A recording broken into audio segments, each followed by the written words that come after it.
Hello, my name is Rodney Bagby, and this is my Intercultural Speech. My interview did not take place with an individual. I did not have an individual that I could get in contact with right away, or to find common time to meet with them. I did my speech over Mexico culture. In the past, working for different companies, I have worked with different races, some being Mexicans. Throughout the United States, there are people from different races and cultures that we encounter on a daily basis, and they are increasing. Whether you work for someone or work with someone from a different culture or race, it is good to know about them and their culture. If you have a career in law enforcement, medical field, education, or something that you encounter people from different race and culture on a daily basis, it is good to know how to speak their language and know about them and their culture. Different cultures have different ways to interpret gestures, have different religions, have different family structures. And without realizing it, you could disrespect them. People from Mexico are a growing population in the United States. They come over to become citizens, come over on work visas to provide for their family back home, or come over and they're illegals. You encounter people from Mexico on a daily basis, from going to the grocery store, like Walmart, to going to a restaurant like Mexican restaurants, and even other restaurants, and even interact with them in your career as like a nurse, police officer, or teacher.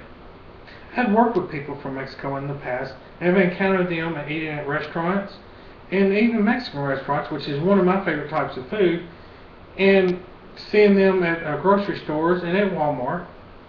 I remember one man from Mexico that I worked with a long time ago named Jose. He was a good family man. I trusted him to open up the shop, come in, turn on the power, get the machines up and running, and make sure people start their job and stay going. This happened on Saturdays. Back then I worked a lot of hours during the week and I was on salary. So it was nice to have a little time off. So it was good to have someone I can trust and make sure they get the job done. And eventually I came in on that Saturday. Jose had a big family, and he took care of his family. He was a U.S. citizen, and a lot of his family lived here in the United States. I did not know a lot about his personal life, just what he told me and the interaction I had with him on a daily basis at work. But it was enough to know he was a good, hard worker that cared about his job, someone I could trust, and someone that did everything they could for his family. As you know, the United States is made up of different culture and races. One of the biggest groups is from Mexico. A little about Mexico. The capital of Mexico is Mexico City. The climate varies from tropical to desert, and Spanish is the official language of Mexico. The family is at the center of the social structure. The extended family is as important as the nuclear family, which is the immediate family, since it provides a sense of stability. Mexicans consider their duty and responsibility to help family members.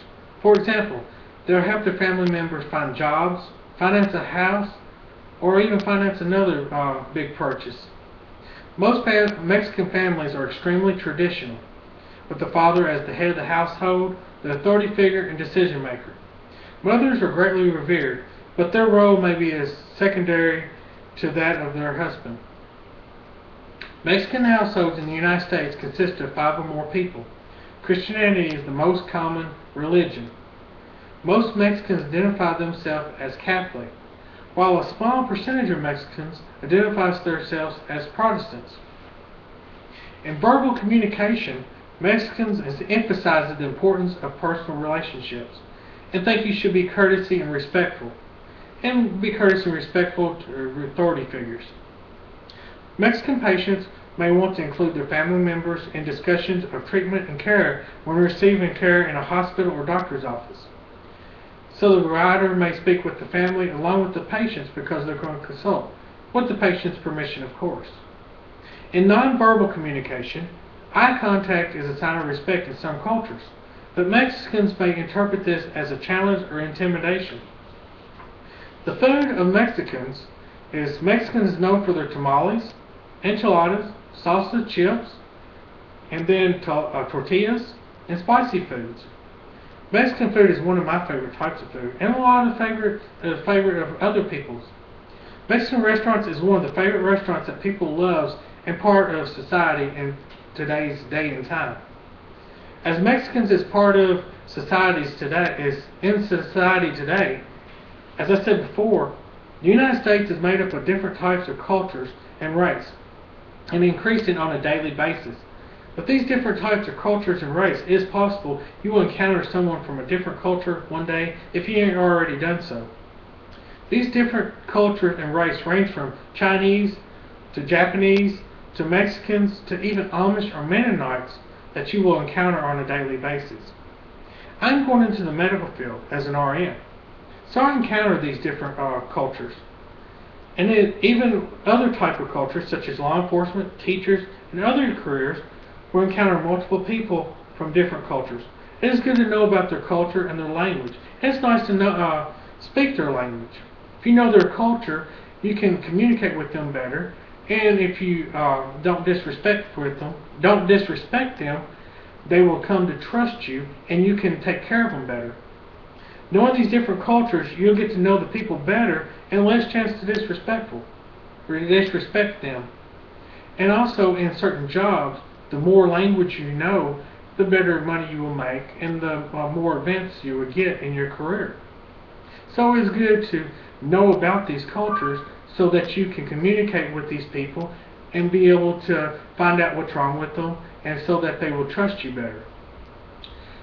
That concludes my intercultural speech. Thank you. Have a good night.